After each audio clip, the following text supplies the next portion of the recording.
Okay, hello. Hello. Thank you for checking in. Great to see everybody. Hello. It is Monday, Motivational Monday. Great to see everybody. I am live on YouTube and Google Hangouts. So thank you for checking in. Let me say hello to everybody. Hello, Star and Shocker and Sturgis Guy and Tesis and House of Dave and Sam and St. Clinton and Eric and Petey and Tim and Ryan and Photo and Philip. That was YouTube. That's how long the lag is.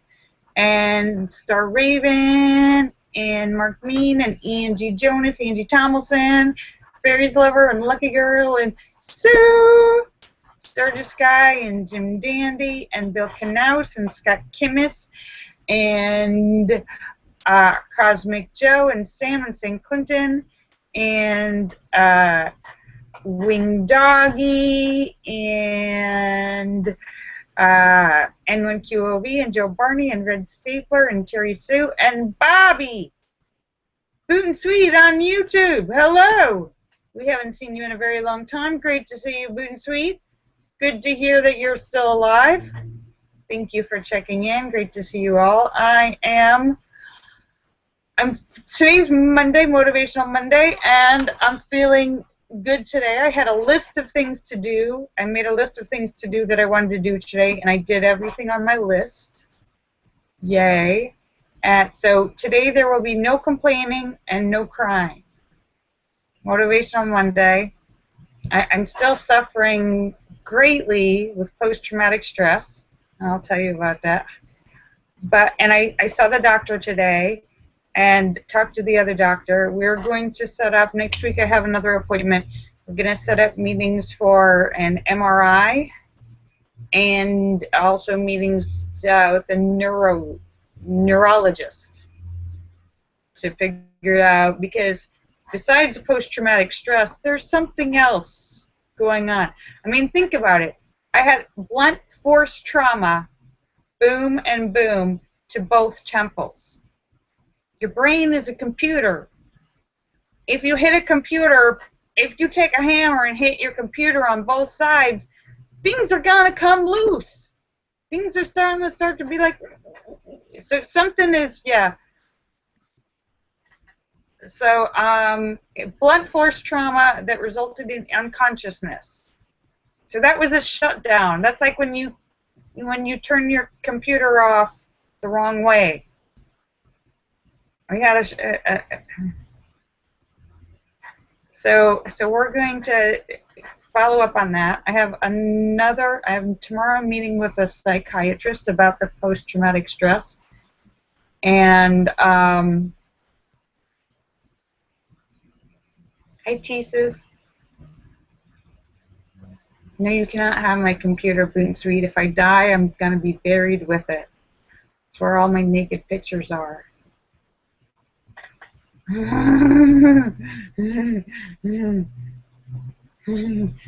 Linda says, you don't have a screw loose. You're missing the entire assembly. I thought that was an extra piece.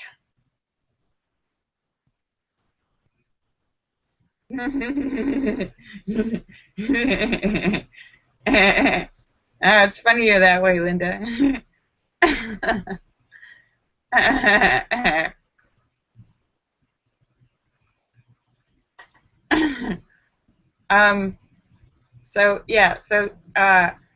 But I went to the store today. I went to the doctor's. I went to the place where they do the CAT scans and got a CD to bring back to the doctor's office, because for some reason they don't send, when you get x-rays or CAT scans or all these things, they don't actually send them to the doctor. They just send a report. So my doctors have never even seen any of the x-rays or all these things. So I had to go get a CD made there and then bring it to my doctors. And then so I was like, I'm like, I thought doesn't that seem like it should be standard procedure? Like your doctor should, but apparently not, no. And I made some phone calls that I needed to make, and went to the grocery store. So I was feeling pretty productive. I had a couple scares over the weekend. Oh, here.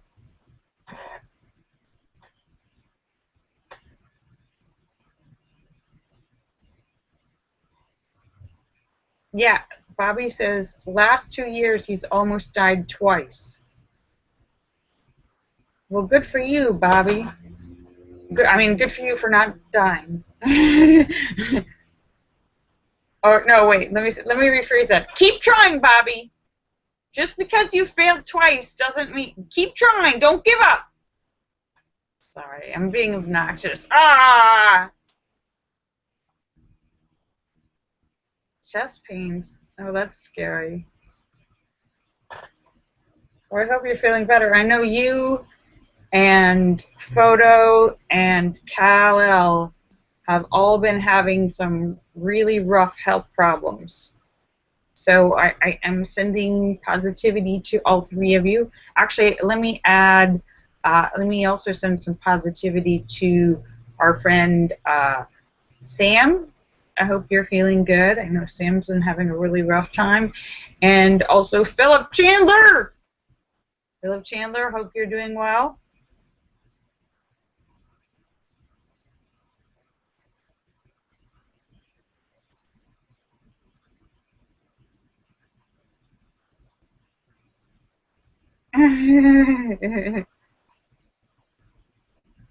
John McCain says the cure for post-traumatic stress is to avoid the post office. I know.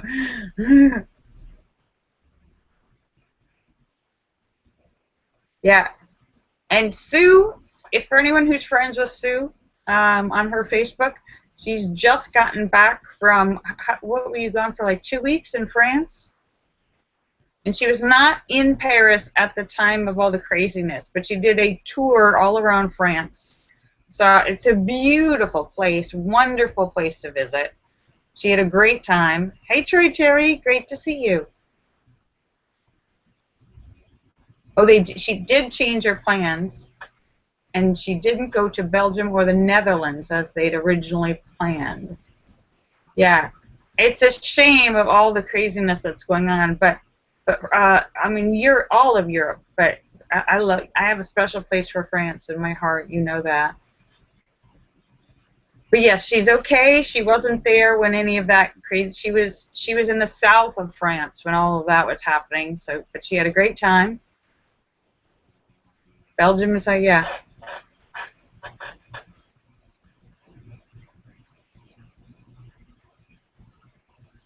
Drink my mental problems away. Troy says, yeah. You know, Troy, sometimes the Google Hangouts just won't let people in. Troy Terry said he tried to get into the Google chat, but it wouldn't work. Google is a pain in the butt, Troy Terry. Sometimes it kicks people out for no reason. Sometimes it won't let people in. So that's why I have both.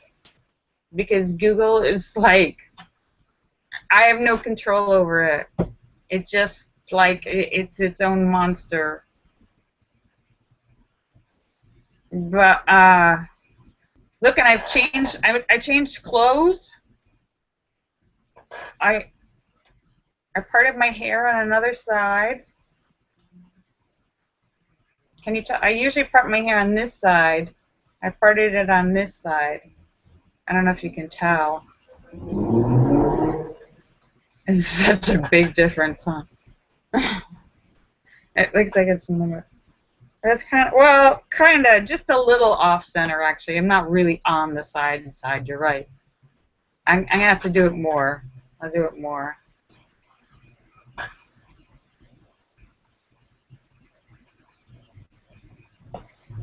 Is that too much?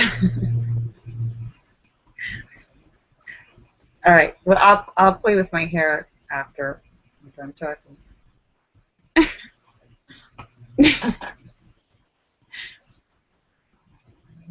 Sturgis guy, that's an excellent idea. I am completely behind that idea.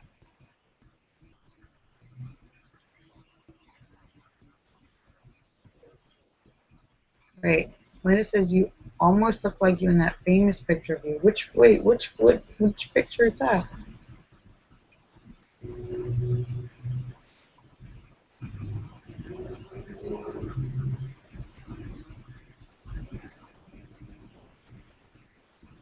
Oh, from...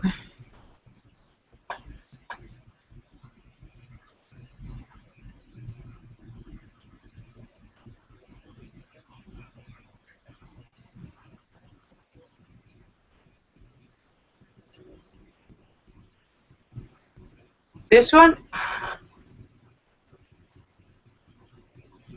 So my hair was shorter, and it was off a little more to the side. Look, it's still me. My hair was like this long. And they had it kind of curled. So it went like... Actually, they had it curled under. And this was like... It was like that.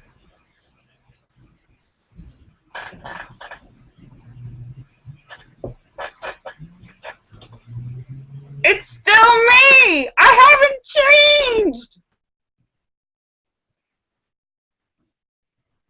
I haven't changed! Well, okay, I have changed a little bit. There's a few of these little things on the side, under here. You know those things. What do they call those things? Can't remember what they call those things. Ah.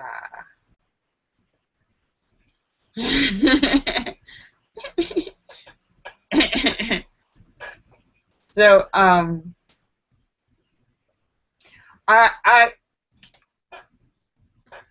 tell you about my post-traumatic stress from this weekend.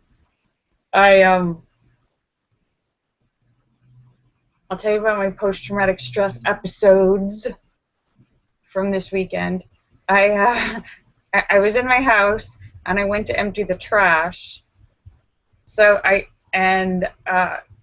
think this was Friday. I went to empty the trash and I opened the door and there were two people just sitting outside of my door, like on the curb, just sitting there.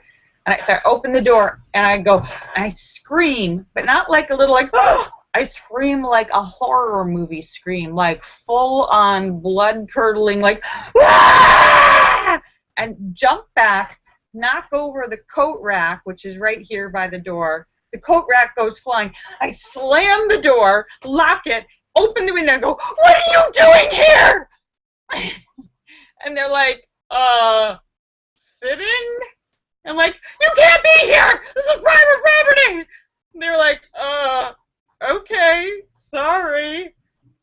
They're like, overreaction much? Yeah. Huge overreaction. Huge overreaction. And then I was like shaking, terrified, like Freddy Krueger had been chasing me. Shaking. I was like hyperventilating. I had to lie down, and I'm like, breathe, breathe, breathe. I'm like, you're okay. It's just post-traumatic stress. You're okay. You're okay. You're okay. For like an hour, I had to lie down because somebody was sitting outside of my door. All right. No, and I screamed so loud, and I jumped back. Thank you, Jesus. And I jumped back, and I was like, the coat rack's flying, and I'm like, what are you doing here? Like, imagine yourself as these two people just sitting there, and all of a sudden there's this crazy person screaming. And you're like, what the? They're just sitting there going like, what the hell? and then the next night that there's, you know, outside of the house there's a big light that's always on at night. It comes on. It's like a timer. Like if it gets dark, it comes on. Anyhow, I think that was one of the phone calls I made today to the landlord. It's starting to short out. So it'll be on, and then all of a sudden it'll turn off, and then it'll be on, and it'll turn off. So there's something in the wire, because like if I slam the door and like or bang on the wall, it'll come back on. So anyhow, I looked out the window because I thought I heard a noise. It was pitch dark. The light was out, and I looked out the window and I'm like, ah! And Just from the light being out. I'm like, okay, another big reaction. So then I just slammed the door a little bit, and the light came back on. I'm like, you okay? You okay? It's just a light bulb. Just a light bulb. But I'm like,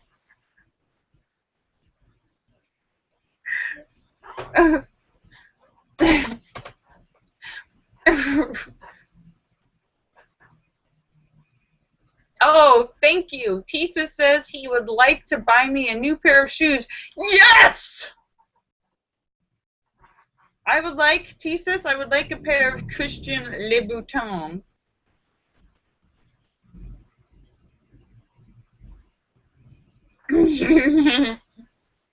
Size 39, at least 5 inches tall.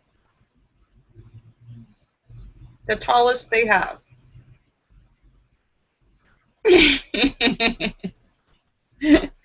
Jesus is like, humana. I meant Payless shoes.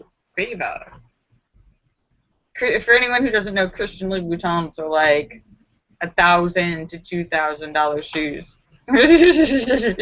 Yeah, I could buy you a used car for that.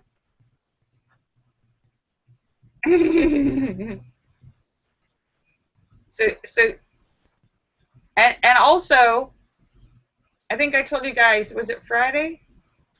I told you when I think I already told you this Friday during the day when I went to the thrift store and I got some cute sweaters, but I had a panic attack just being at the store because there were so many people there. I was like, there were too many. So I'm not better yet. I'm just, it's still really, really bad, but I'm getting better at handling it. I haven't gotten better. I'm just getting better at dealing with freaking out.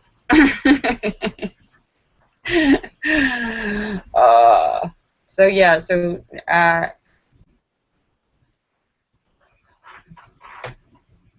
Sue said, what did I do while she was gone? Mainly, Sue, I cried and hyperventilated and complained and freaked out, pretty much. Ask everyone, they'll tell you. The last 5 weeks have been a lot of like,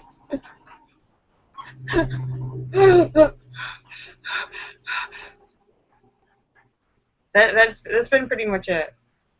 I've been going to seeing Doc. Linda's like, yeah, kind of. Everyone here has been very supportive, and I've been taking walks around. Yes, Sue. And I've been taking walks. I'm trying to do things. I also, they gave me some very strong medication, which is kind of scared me as far as it's the kind of stuff that you can get addicted to. It's a bad medication. It's called Klonopin, but it's something to help you sleep. So I'm not going to take it all the time, but I took it Friday, Saturday, and Sunday, and I slept at night, which is the first in the last 2 months. It's the first time in 2 months that I have slept all night in 2 months. In the last 2 months, I've slept 3 or 4 hours a night. So for the first time in like over 6 weeks, my eyes are not bloodshot, which is, I was like, okay, yay, I slept. But I don't think I'm going to take it tonight because it's the kind of thing that you can get addicted to, and people get really addicted to it and then have a lot of problems. But sleep is important.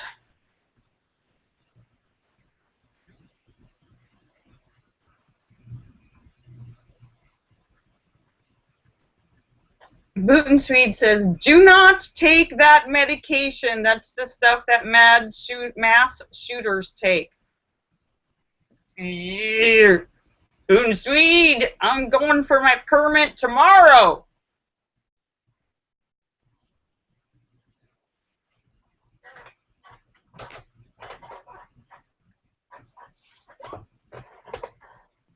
It's true.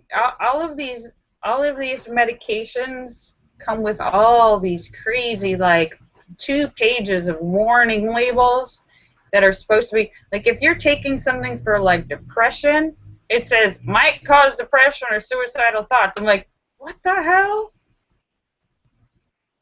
Yeah. So all these things that are just, I only want to take temporarily, briefly, just to get through this a little bit, get stabilized a little bit, because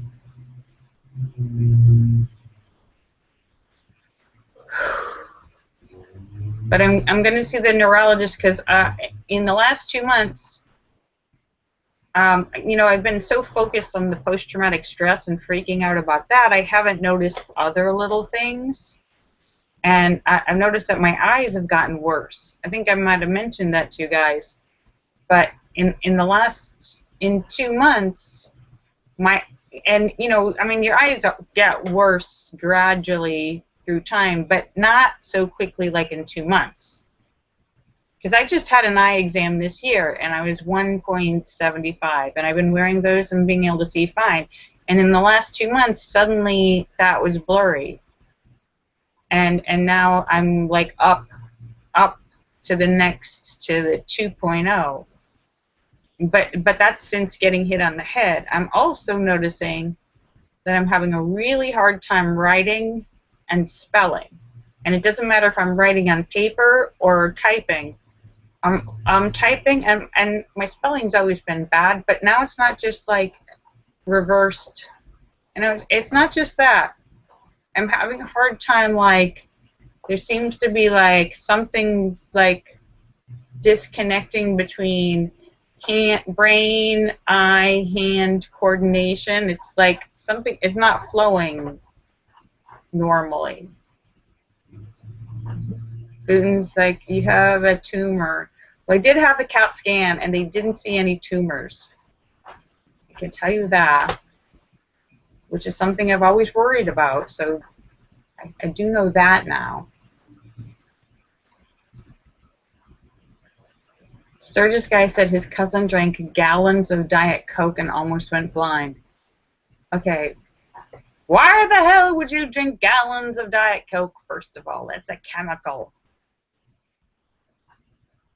But I'm like, sometimes I'm typing, I'm writing, and I'm typing, and I'll look, and I haven't just spelled the word wrong or added an extra letter or reversed a letter. I've written a completely different word. And I'm doing it whether I'm typing or writing. I'm writing one thing, and I look, and that's not what I wrote. So there's something weird. And my hand seems less coordinated. Like I'm writing, my hand's like, it's harder. Sturgis guy is suggesting multiple personalities. That might be it. There's somebody else trying to get out. They're trying to send a message. Help me! I didn't write that. I'm stuck in here. Help! Send shoes.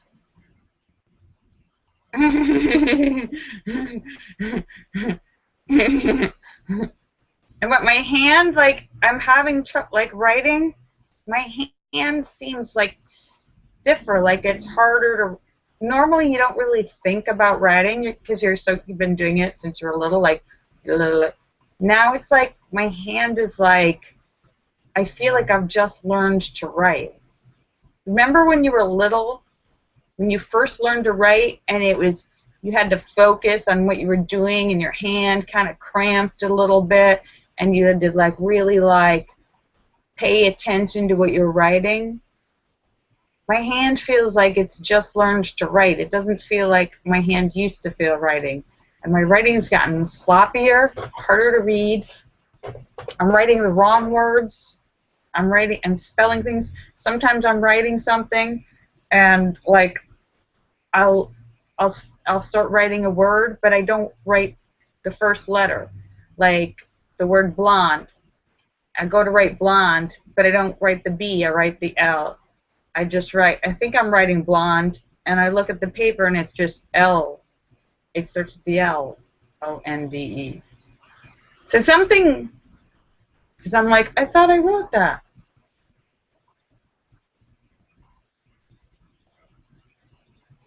So that's why we're going to get the MRI and see the neurologist. Linda says I'm scaring her. Me, actually, well, Linda, it's you know, it's my head scaring me too.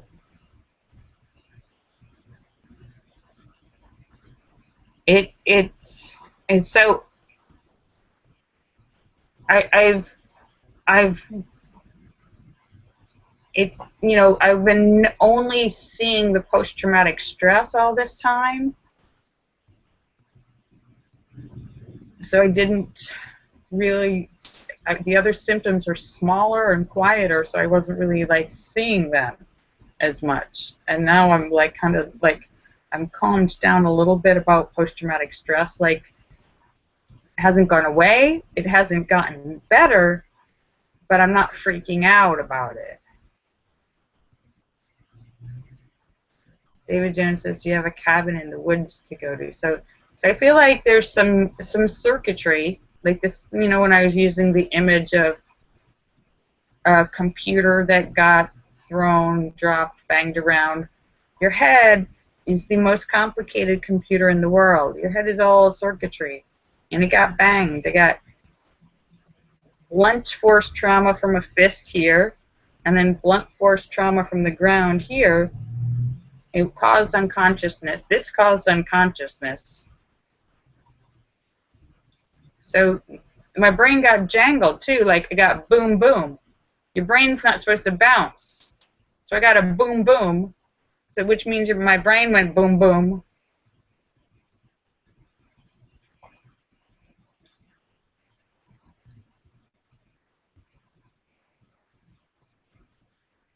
Oh, Troy Cherry. Oh, that's the other thing I did today. I also sent an email to the district attorney and checked up with him.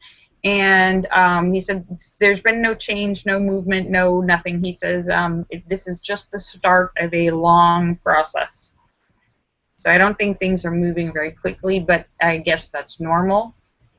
But this is good. I'm doing all the medical things that I need. And he said, I told him, you know, that I've been having trouble and doing this stuff. And he said, if it's okay with me, he'll probably, by the time when they finally get to the trial, will want all the medical information and stuff so that they can present that as, you know, this is what happened to her as a result. Sue says I need to get, I have no control over the court system in Dallas.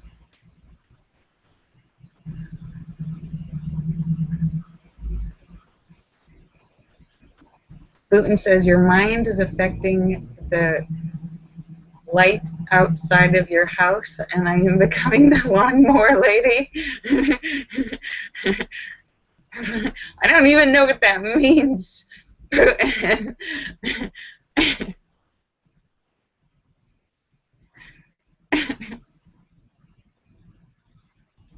Troy says it's like there's a little horror movie going on in my head and I'm the star. Yes, I do feel like there's a little horror movie in my head and I'm the star. For sure.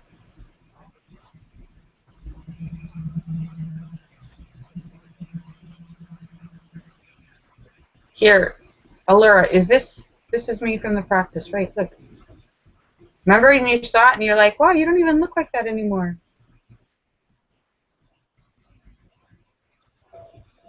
Slightly different, but.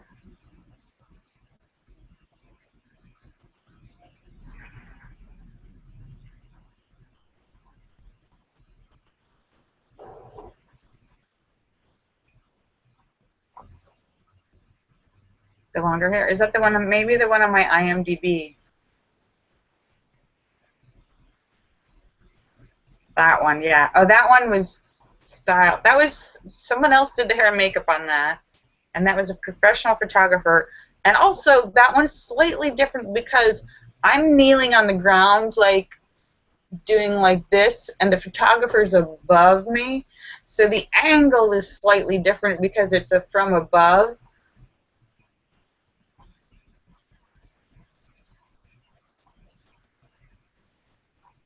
So, I mean, you know, pictures are two-dimensional. You need to change angles to get and change things.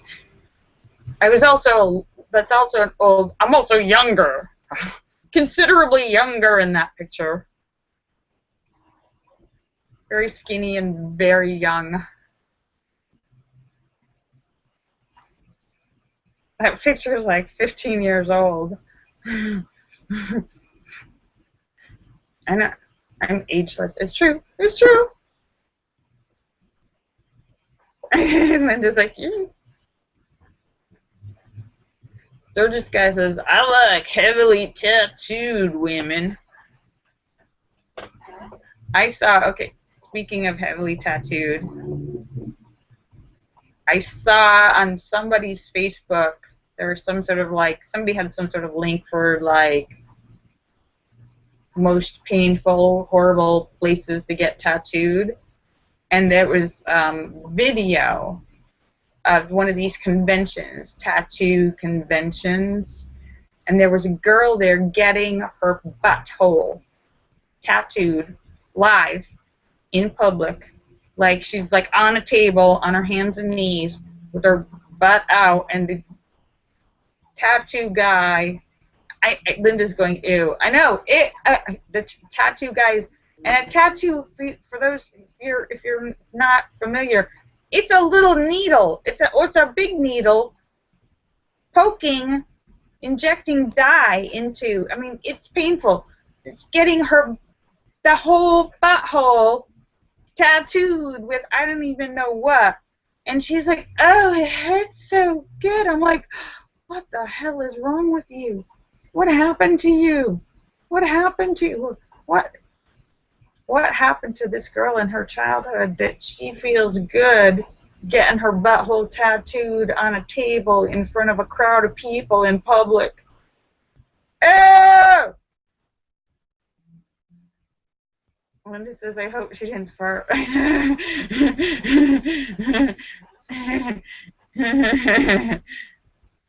Oh, I don't even want to know about that.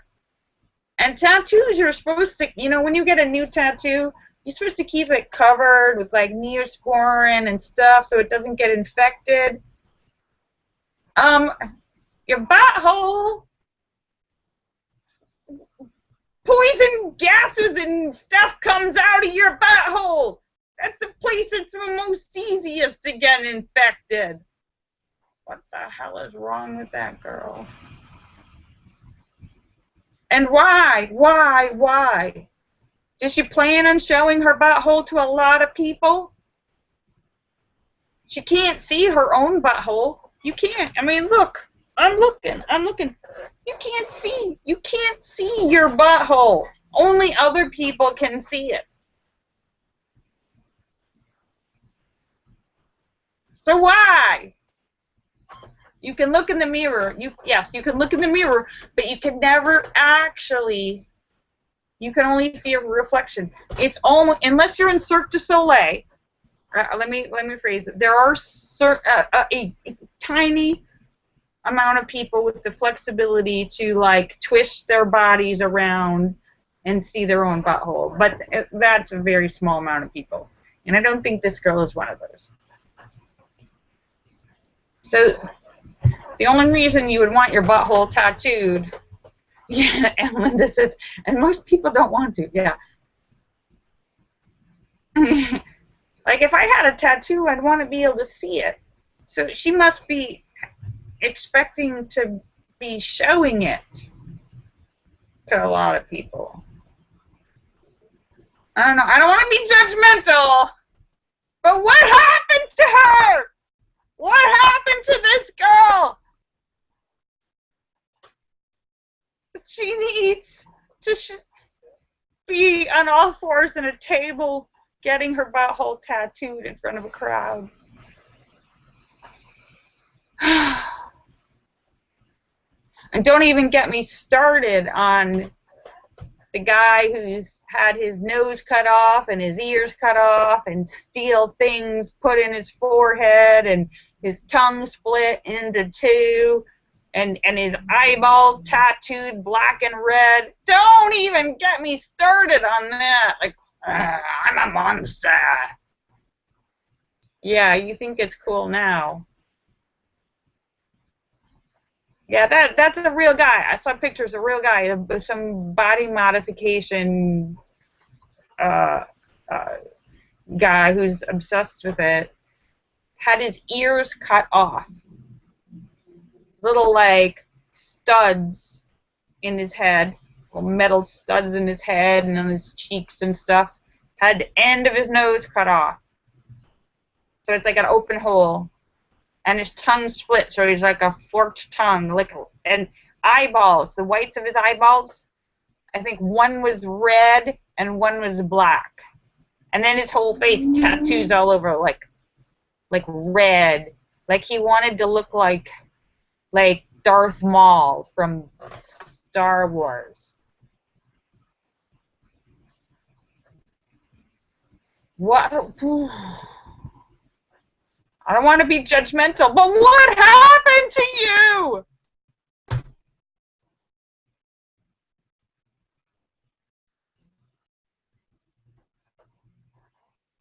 Jesus, no wonder you can't sleep. Or, I always...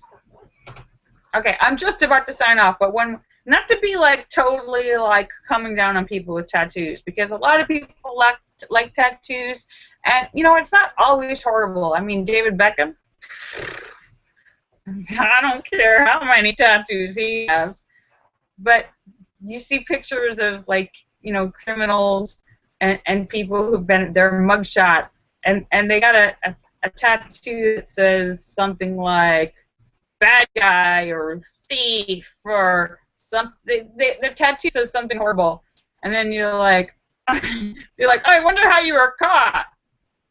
Like, can you give a description of the criminal? Well, he had a giant tattoo on his forehead that said thief. It's going to be pretty hard to find that guy. Well, he's going to blend into a crowd.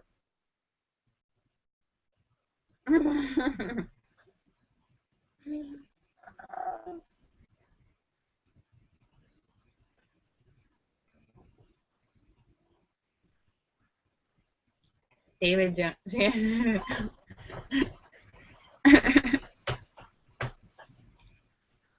Putin says this is one classy show.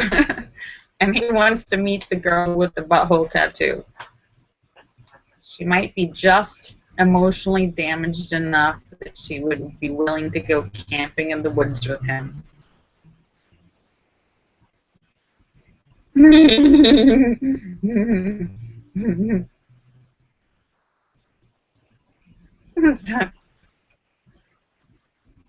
Alright, so I'm just about to sign off. I've gone much longer than I expected to, and I don't think I did anything motivational. It's just supposed to be Motivational Monday.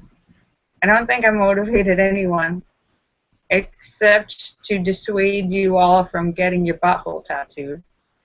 Though I don't think you really needed that much motivation for that, I'm pretty sure. Linda was on the edge, but now she knows definitely not. But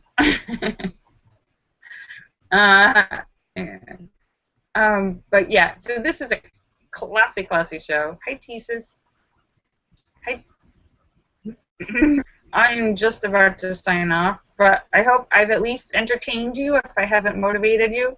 And let me say goodbye to everybody. Laura Star and Shepard and Sturgis Guy and Tesis and House of Dave and Sam and St. Clinton and Eric and Petey and Tim and Ryan and Photo and Philip and Martine and Star Raven and Angie Jonas and Fairy's Lover and Lucky Girl and Andrew Yusuf and the Cram and Marcel and Jim Dandy and Bill Knaus and Scott Kimmis and Joe Barney and Red Stapler and NYQOV, and Troy Terry, and Gluten Sweet, and Sam, and St. Clinton, and Terry Sue, and Wing Doggy, Bill Knaus, and Scott Kimmis.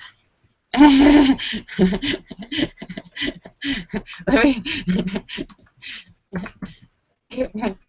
me let me make sure I didn't miss it. And Sue, I'm so glad you're back from France. I'm glad you had a good time. John McCain, Angie Tomlinson. All right, kisses for everybody. I love you, Jesus. Thank you all for your sweet messages and support. You've been very helpful. I will be back.